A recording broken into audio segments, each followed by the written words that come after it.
for my good people. Welcome to the CJ Moneyway Show. And I'm with your host, CJ Moneyway. Let's get it. Hey, CJ Moneyway, welcome to the Moneyway Show. I'm here with my boy P. Miller today. Tell us about that win, man, that you had on Wheel of Fortune, man. You know, I ain't never seen nobody, you know, go on Wheel of Fortune that I know that went on there and just did what you did, man, because you killed it on there, dog. Right. Thanks, man. Appreciate it. No, man, the whole story, man, it go way back. It's crazy how the story even start, man, because, like, everybody that really know me, everybody that's in my circle, they know, like, Wheel of Fortune is kind of like that's my thing. They like, man, this dude crazy at this, you know. Mm-hmm. Like, I saw him before the letters up there. I try to guess what it is, you know, before a letter even come up there. So, yeah. So that's how it started, man. So when I finally, somebody had to talk me into getting on auditioning for the show, because I never even thought about it, man. I just didn't think about it. I didn't think it was a possibility, you know. So eventually, man, my niece, she talked me into getting on it, man. And once I passed the audition and they invited me out there to the show, I think you say I was kind of like over-prepared, man. It was like one of the moments, man, that you just wait for. It was like a layup, man. Oh, yeah? Yeah. People like, was you nervous? And I'm like, man, I kind of was ready for it, bro. It sounds crazy still, man, but like I say, the people that's in my circle, they know. They like, when they find out, they like, ooh. People to go get it, huh? Did what they expect me to do, I guess. Hey, so you say audition. So what did you have to do for the audition? Like, how did that process go? Okay, since COVID, they do it differently now. It's a Zoom call. Okay. You know what I'm saying? And I think it's 3 people. So it's the producer of the show, one of the producers of the show, 3 people, 3 contestants, and all on the Zoom call. And what they do is they do a toss-up. So they'll have a screen with a puzzle on the screen, and each letter will appear little one by one. And the first person to say their name solves a puzzle or whatever. So we had to do that, and we had to do an individual test where they gave us like 16 puzzles. We had to try to figure them out. It was like just puzzles with like a few letters in it. So we had to try to figure them out. So audition was kind of tough, man, because the crazy thing about it, I don't know why, but I didn't even have my Wi-Fi hooked up. You know what I'm saying? I had my Wi-Fi off. And I'm wondering, like, man, what's going on? So for like the first 10 minutes, man, I was struggling for the audition, but I still ended up winning the little competition with the other 3 guys. Okay. Yeah, that was cool, man. When you sent me the link and I checked it out, man, I see how you just smoked everybody. Then you got the last one. Tell us about that trip you won, man. You know, I ain't gonna let everybody get into your pockets on how much you actually won. Make them go to YouTube and go see the show. But tell us about that trip, man. Oh, man, the trip was all that, man. I ain't gonna lie. The trip, I actually just got back from the trip recently, man. The trip was to St. Lucia. Okay. Which is an island in the Caribbean. Beautiful island, man. I mean, it wasn't all inclusive, but they give you $1,000 spending money. So you need about that for all this. I mean, if you want to partake in all the stuff and have some fun and do all the other things on the island, man. But I mean, it was a well-needed vacation, man. I hear you. As far as the win, man, you know how it is when you win some money. As soon as you win the money, everybody you owe. you owe. It come out the woodworks, man. So I had to deal with that for a little bit. But other than that, the trip was all that, man. Well, you know, man, that's the price of success. You know what I'm saying? You get a little money, like you say. Everybody want to get in your pockets, you know. So, yeah. I know going back to your background, man, you know, you was a music guy, you know what I'm saying? So coming up from the G, from where we came up from, so like when you was in music, man, like what inspired you, you know what I'm saying, coming up, you know, like was it the things that you saw or the things that you actually experienced or what drove you to the music?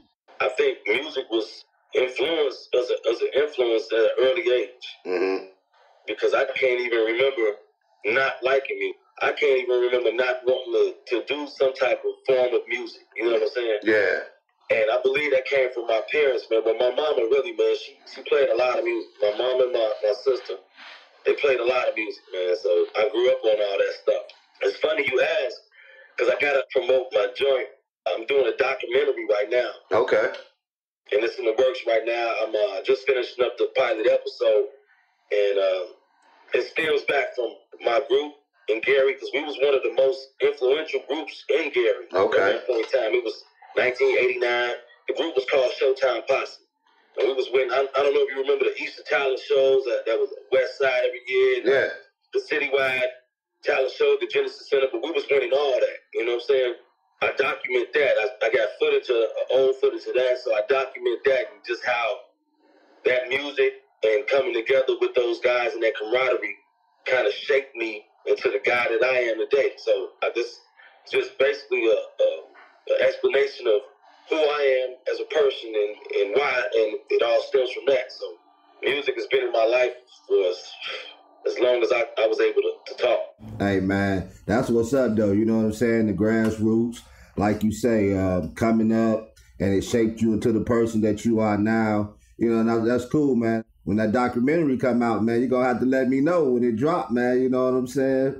I'm going to try to send you a trailer or something like that. Okay, because you know, I promote it, man. You know what I'm saying? That's what we here for. You know what I'm saying? That's what the Money Way Show is all about, bringing a platform to people like us, you know what I'm saying, that won't get one in any ordinary spot, you know what I'm saying? So this is about us coming up in the G, you know, Northwest Indiana. Hey, we all we got. Exactly, man. And it's strength in numbers, man. So when we all come together and we all work together, imagine how powerful that could be. Hey, that's how it is, you know, but you know how we are, though, man. You know what I'm saying? Don't nobody want to see another person have $1 more than they got, you know. It's hard to get the support out here from, actually, man, it's harder to get the support from the people who you think will support you the most. You know what I'm saying? Like you said, the people from your own city. Okay, not just the city, but the region, the area. You look at a lot of, the reason that hip-hop blew up in New York the way it did is because everybody supported each other. Mm-hmm. You know what I'm saying? So it didn't matter, nothing mattered except the fact that, oh, they from New York. They from the Bronx. Yeah. They from Brooklyn. You know what I'm saying? Yeah. They from Harlem. That's how it is. So that's how we gotta be. We gotta be like, oh, they from the G. Oh, they from Delaney. They from Door Miller. Yeah. They from the Park. They from 49. They from down here. The G is the G, man. It's a small little island, but we all gotta pitch in and support each other, or else it ain't gonna work. No, it ain't gonna work. And you know, even with that, you know what I'm saying? Even with that being said, like, it comes to a point where everybody want to be the first one to do something. Like, we got Freddie Gibbs, you know, and he out there doing his thing, you know what I'm saying, or whatever. Salute to Gibbs. Oh, yeah, salute to Gibbs, man. He out there doing his thing, he out there acting and everything, you know, and that's cool because that's what you're trying to do. You're trying to make it to do other things, you know what I'm saying? Once you use your talents for one thing, it'll multiply into other things, you know what I'm saying? So, big ups to him. But, like, it's more facets to the game too. You know, like everybody want to be a rapper, and everybody want to, you know, want to grab the mic, and they want to be the first ones to blow up in the G. But it's a lot of aspects to the game. Like, dude, you know, your rap time might be over with. How about training up some of these younger cats and be a manager? Like I told one of my partners, I say instead of trying to be Biggie, be Puffy. Not the Puffy, that's the Puffy right now. You know what I'm saying? Puffy had a rough year. It's a rough time to be Puffy right now. But I know what you're saying though, as far as it's like I said, when I say it's strength in numbers, that means it's strength in numbers. We can have a successful entertainment or label or some kind of home base in Gary alone. Yeah, we can. We can. There's so many people but like I said, everybody wants to be the one. I'm doing this. Look at me. I mean, I've been doing music all my life, man, and I've been out there, but I ain't never been like a look at me cat. I'm just all about, man, look, I'm all about the art. Mm-hmm. You know what I'm saying? And I'm not even about the fortune and fame, because I don't, the fame, be careful what you wish for, man. Yeah. Fame is crazy. So you don't live a normal life no more. So I'm going to take advantage of this normality that I'm living right now. You know what I'm saying? Because once that fame hits, then your life is no longer your own life. Hey, it's no longer private. Yeah, you're right, man. And, you know, like, I'm going to put it like this. Not to say that, you know, I'm famous or, you know what I'm saying, this and that. But I've been doing a few things, right? Like on Facebook and things like that. And it's funny, man, that sometimes now that I go out, somebody will see me be like, oh man, I seen you on that one episode, man. He said, oh man, I love that. Keep doing it. So you don't know who watching you, you know what I'm saying? Once you put it out there to the masses, you don't know who watching you. And so now you have to start being careful, you know what I'm saying? Like you just said, it ain't the same no more. Like I gotta move differently because like I might have said something that might have offended somebody. You feel what I'm saying? And not knowing who I have offended and they see it, now they see me in person, it can jump off to something, you know. So it's a different realm. It's a different. So I don't want the fame either. You know what I'm saying? And I'm not doing this for money. But whatever comes with it, comes with it. You feel what I'm saying? But as far as the money, as far as the success, man, you know, it is what it is. I've been broke my whole life. It ain't nothing to get used to. So that ain't the motivating factor in this. You know what I'm saying? It's just that, like you say, I want to see other people grow. And if somebody come on my show and say like P came on my show and he promoted his documentary, you know, he promoted the new LP that he finna put out that go to the documentary. And if P come out and he go out and make $5 million, I ain't hating on P. I'm getting with P like, hey, bro, show me some stuff. You feel what I'm saying? Show me some things or help me work on this project that I'm working on. You know, you always got to surround yourself with people that's smarter than you. You have to, man. And you have to surround yourself with people, like-minded people. Exactly. People that just don't settle for just the normal, everyday, you know what I'm saying? I mean, it's people that create. It's creators out here. It's artists out here. It's creators. It's movers and shakers out here, man. So you surround yourself with a core group of people that's like-minded and goal-oriented like you are, man. Sky's the limit, bro. So I'm trying to collaborate, man. I'm reaching out. So I'm glad I got a platform, man. I'm reaching out to all actors, all musicians, rappers, singers, whatever, man. I'm trying to create music, and I'm just trying to share my talent with others and collaborate, man. Let's blow this thing up. We well. I feel you. I'm glad that you said that. Off the air, we're going to chop it up a little bit more about some things, you know what I'm saying? Because me, my cousin, another little homie I got, we working on some stuff too that's fitting exactly what you saying, you know. So, you know, we all get together. And like I tell them, man, like I was telling them, I want to get to the point like, you know, remember the movie Set It Off? Before they went to rob the bank and they were just sitting around that big round table, you know what I'm saying? That's what I want to do. Just us. Well, we sitting around the round table making moves, making decisions, you know what I'm saying? And then bring them in for the money. Yeah. So, like you say, man, it's a lot of talent. There's a lot of creators. There's a lot of people that's doing different things. I mean, movies, films, documentaries, everything, man. So if we all get together, put our mind to it, like you say, you got to be with like-minded people, though. That's not afraid to spend money neither, because that's one of the issues that I've had with people. We can get together, come up with an idea, come up with a plan, but then as soon as the money part you get crickets, you know what I'm saying? People start falling off. So you got to be willing to invest in yourself. That's why like-minded people all don't see some people can't see the end of the tunnel. You know what I'm saying? Some people don't see the big picture. They just see the right now. But you got to get like-minded people that see the big picture and be like, okay, I'm willing to invest in myself, in what I believe, in this project. I'm humble right now, man. So I'm really coming to people and saying, look, man, I'm not the smartest guy in the world. I don't know it all. I'm not the most talented cat in the world. But I do know art. I do have creativity. And I am willing to collaborate, man. Like I said, we can make something big. Yeah, you know, I'm all for that, man. Like I say, off air, we're going to get a chance. We're going to sit down. We're going to talk because I got some things that's in the works, a couple projects. Like I said, I'm working with my cousin. He a producer, you know what I'm saying, making some fire beats and everything like that. We was talking about doing a documentary out there in the hood. So, yeah, we definitely going to get together and chop it up on some things, you know what I'm saying? But, so, like, coming from the G, man, coming from Gary, like you were saying, like, coming from Gary, we have challenges. You know what I'm saying? Because, like, in the era where you was talking about 89, through that era right there, we was considered the murder capital, you know? That's what it was. But it was bad capital, you know, how they go, because our city wasn't as big as Chicago Los Angeles or nothing like that, but like we came through that era, you know, because we both graduated, 92? And so we came through that era where you had to watch yourself because people was dying every day, bro. I touch on that on the documentary a lot as far as that era. I say that era was the most dangerous era for young black males because it was the heart of the crack era, the heart of it. Mm-hmm. And it was the heart of the gang-banging area, man. Era, bro. So at that point in time, man, if you were a young black male between the ages of 13 and 19, you didn't have a lot of choices. Depending on where you stayed, you didn't have no choice. Yeah, exactly.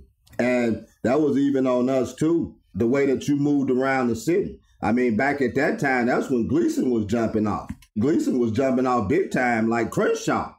And not only that, that's, you know, we had the clubs, we had In Effect, we had, you know, that's when In Effect was jumping off for our age down there in Tri-City. Yeah. And so it ain't that we didn't move around. It ain't that, you know what I'm saying, we shied away from certain things. It was just that by the grace of God, I will say that by the grace of God, that we still sitting here today to be able to tell our story because there's so many others that's not here that did the same things that we did, but that's not here to tell their stories though. And so that's nothing but the grace of God right there, bro. All praises to God, man, for that. So, because I tell my children that. I tell my grandchildren that. Like, hey, I beat the odds. Mm-hmm. So I know I'm meant to be here. I got a purpose on this earth for something. Yeah. I beat the odds. You know what I'm saying? And my purpose ain't done yet. It's not to win a Wheel of Fortune. That was just the stepping stones. That's it. You know what I'm saying? Stepping stone. And that's what life is all about. You know what I'm saying? You go through things. You have trials and tribulations. You go through the fire. But, you know, I'm realizing now, and I know now, didn't know then, that even in the fire, man, he with you. You know, I think of the Hebrew boys when they went in the fire and they kept cutting it up. And, you know, it was a fourth one with them. And they say, well, you know, that was Jesus. And I know coming up in the city, man, coming off of 49 and coming raised up in Marshalltown, we went through some things, man. But even at the same time going through some things, it was certain things that I just didn't do. You see what I'm saying? It's like, it's just certain moves and certain ways that I just didn't, it wasn't appealing to me. And that too may have saved our lives too. I give props to my parents, man. They knew what was going on around me and they know I was the only boy in the house. I had two older sisters. So they knew like, hey, what was going on around me. But I think they also recognized that I was a pretty smart kid, you know what I'm saying? So I knew I made right decisions. I mean, I wasn't perfect. I messed up a lot, man. I had Title 20 and all that, man. But as far as street smarts, as far as knowing, as far as how to recognize danger and all that, that's God telling me what to do back then, man. That's why I'm still here. That's why you still here. Exactly. It was a rough era, bro. Just think about it. Me and you, we the same age. We know a lot of our cats didn't make it. Man, didn't make it either due to getting killed in these streets or going to jail, you know, for the rest of their life. So like you say, I grew up in a two-parent home too. And Lord knows I made mistakes, you know, did a lot of things. But it was just certain things and certain, I ain't going to even say places because I've been to places. I've been to some projects, you know what I'm saying, chasing that thing, you know, whatever. You knew how to move though. Hey, Carl, back then, a lot of times I moved solo. Mm-hmm. In and out, you know what I'm saying? And then I had an ability to relate to people.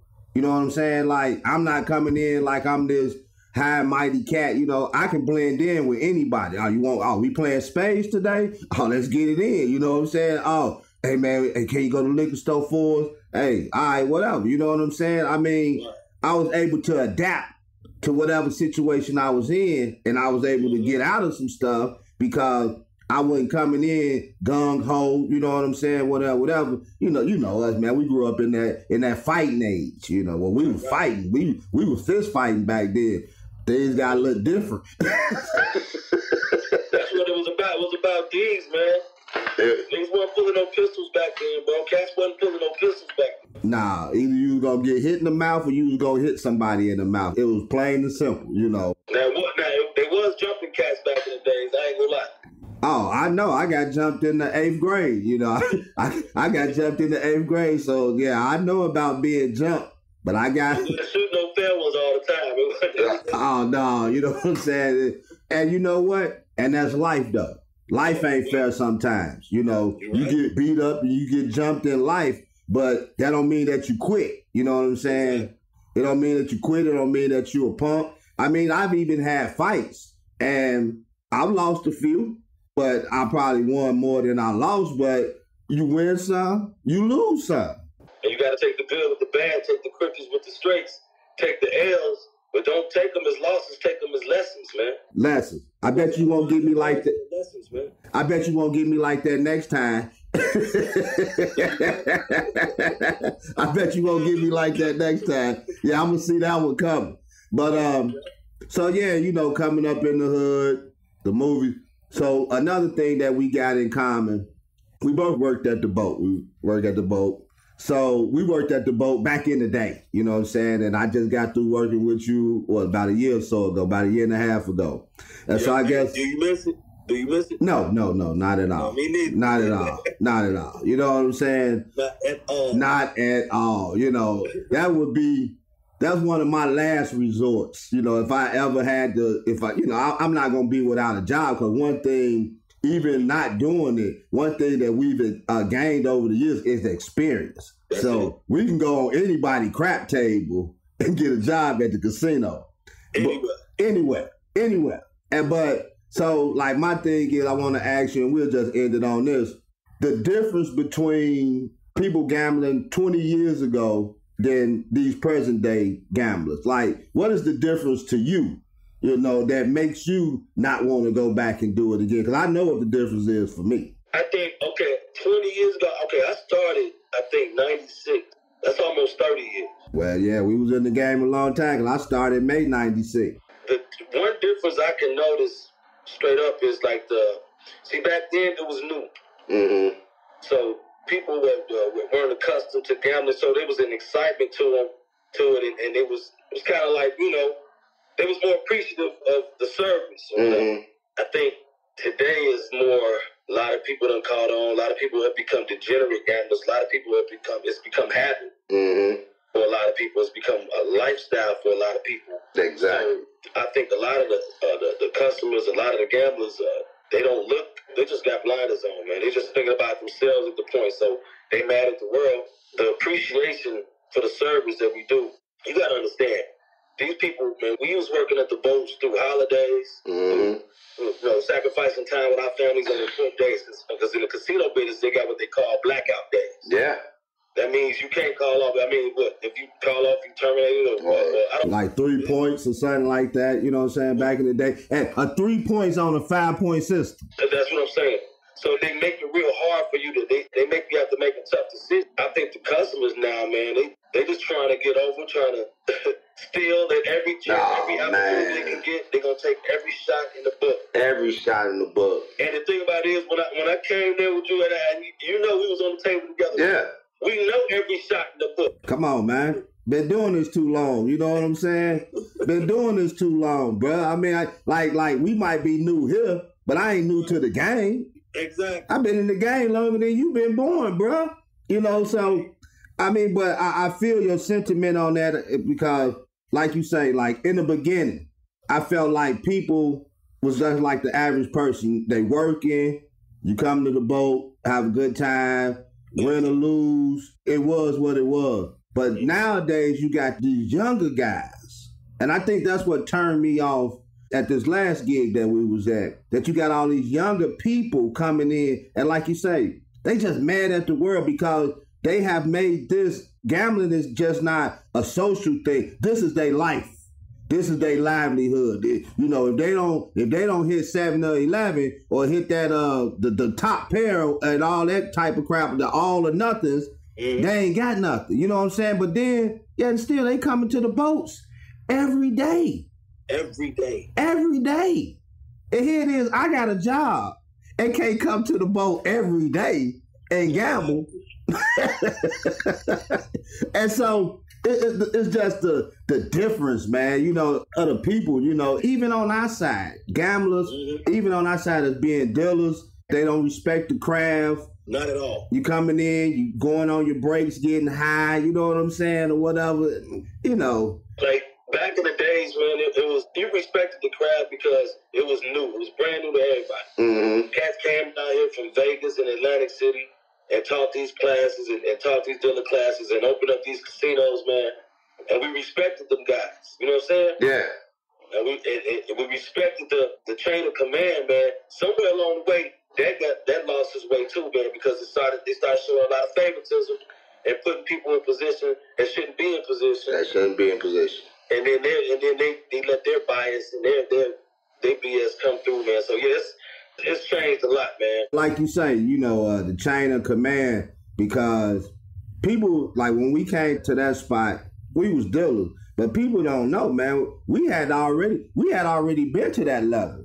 You know what I'm saying? We had already been to different levels in the casino, because the casino industry is all about experience.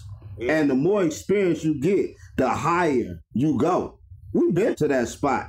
I didn't want that spot no more because I didn't want to deal with you know what I'm saying? Like giving out comps every day and knowing that they ain't got nothing in the comp book. But sometimes we used to look out for folks and, you know what I'm saying, this and that. But the whole atmosphere changed when you see the same people all the time at all the same casinos. Because I worked at every last one of them around here except for Blue Chip. You know what I'm saying? And so I didn't work at Blue Chip, but I ain't working Horseshoe. But all the rest of them, I was there. I did the Horseshoe twice, but it's just a different atmosphere that I do not miss at all, brother. I do not miss it at all. But yeah, man, I appreciate you spending this time with me, man, taking time out your day, coming on the Money Way Show, man, and telling us about your experience on the Wheel of Fortune and your new projects that's coming out, man. We're going to be looking forward to that. And thanks for coming by. Anything else you got to say, man? Hey, man, just want to thank you for having me, man. You my guy, man. We go way back. Yeah.